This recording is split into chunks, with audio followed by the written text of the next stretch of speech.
सकलसुरन्तां सर्वसम्पत्प्रदात्री श्रीमाता श्रीमहाराज्ञी श्रीमत्सिंहासनेश्वरी चिदग्निकुण्डसम्भूता देवकार्यसमुद्यता उद्यद्भानुसहस्राभा चतुर्बाहुसमन्विता रागस्वरूपपाषाढ्या क्रोधाकाराङ्कुशोज्ज्वला मनोरूपेक्षुकोदण्डा पञ्चतन्मात्रसायका निजागुणप्रभापूरमज्जद्ब्रह्माण्डमण्डला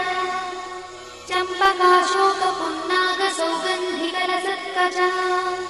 कुरुविन्दमणिश्रेणी कनत्कोटीरमण्डिता अष्टमी चन्द्रविभ्राजगणिकस्थलशोभिता